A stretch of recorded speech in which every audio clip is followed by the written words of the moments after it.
Thanks for staying with us. Joining us is a multi-award-winning psychologist and community engagement strategist with a distinguished record of driving transformative impact across America, Africa, and the Caribbean. Her groundbreaking contributions have earned prestigious accolades, including honors from the United States White House, the U.S. Senate, and U.S. House of Representatives, underscoring her profound influence on social and organizational advancements. Welcome with us, Dr. Olukayode Efunnuga, popularly known as Dr. Kai. Yes. Welcome to the show. Thank you so much. Good to have you. Thank you. So Wednesdays we celebrate women who are doing amazing work. We just like to leave out that one day where we just bring out women who are making us proud across the world and within Nigeria. So we just thought you're one person that we should also celebrate. Tell us a bit about the work you do and how you are where you are today. Well, thank you so much. Well, just let me start this by saying it's a dream come true being at the table with so many fabulous, phenomenal Nigerian women. Thank you. As a woman coming from Nigeria, from the United States back home, this is a dream come true. So thank you all.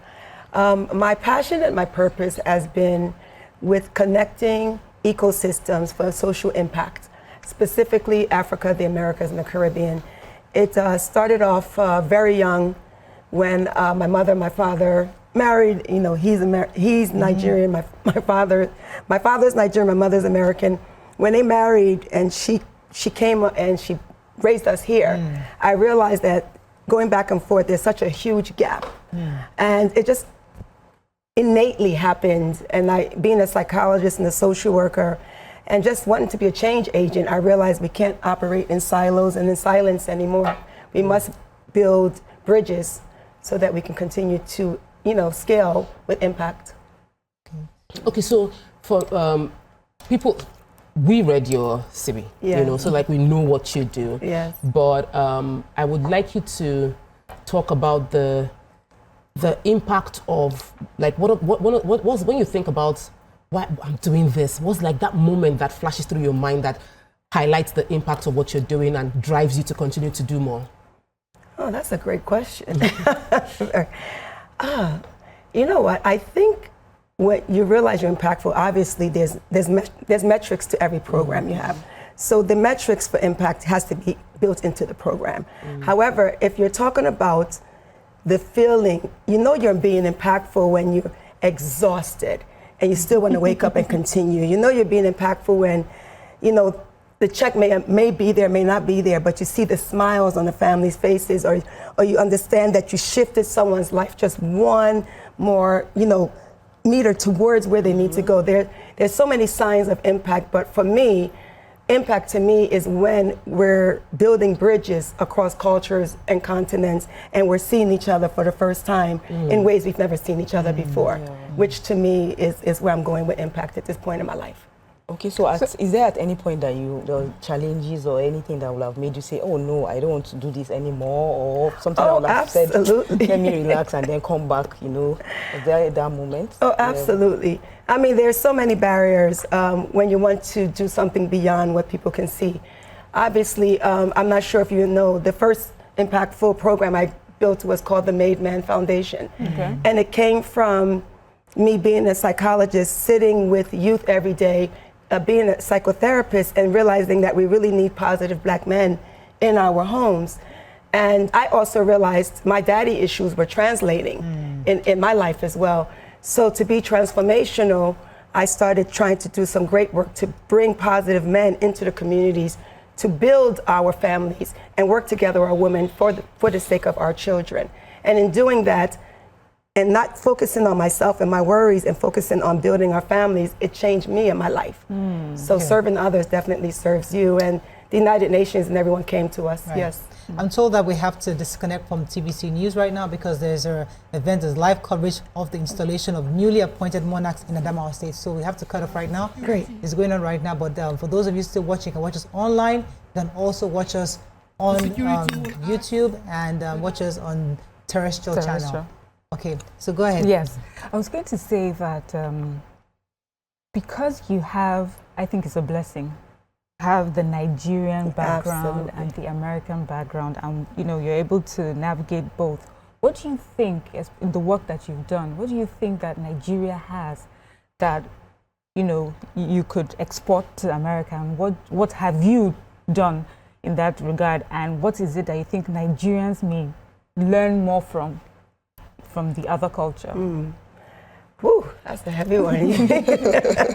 Well, I believe that it is a unique blessing to be from both cultures, but in looking at all of your profiles, most of you studied all over the world, so I think we all understand the benefits of bridging those gaps.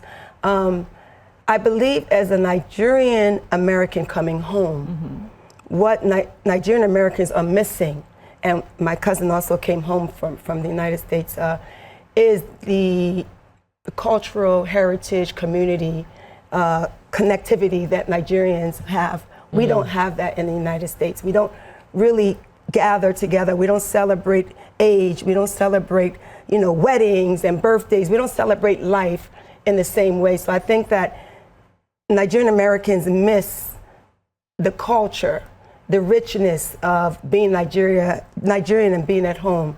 I think Nigerians might miss probably some level of, I would hate to say this, I would say infrastructure. Okay, that's fine. That's fine. You say that to ourselves all the time. Yeah. Yes, infrastructure. However, Nigerians have done a great job of making it happen no matter what. I've never seen anything like this in my entire life. And I'm a New Yorker, so, but I definitely believe Nigerians could use a lot more of some level of infrastructure, because we have so much intellectual capital, human capital, so many resources, but we could be able to cultivate it a lot better. Let's talk about your social impact initiatives, things you've done specifically, because we're hearing all these things and we're thinking, okay, what exactly has she done? Is it that she's giving them rice, or she's buying paying school fees, or she's probably, you know, what exactly has been done, and how are you doing it, and how many lives have you touched so far? No problem. Well, my first initiative with the Made Man, we worked with probably over 70,000 leaders, connecting leaders to the youth, and we started working with the United Nations, African Union, and bridging the gap between the Americas, Africa, and the Caribbean, with transformational male leaders coming back into the homes and communities and giving back so that we can accelerate our agendas as families. From that came me being an advisor with the United Nations, ECOWAS, and numerous international entities, just really trying to do bridge gapping. And now, furthermore, we developed an initiative called Connecting Women in Trade, in which we're connecting 1 million women between the Americas, Africa, and the Caribbean to trade.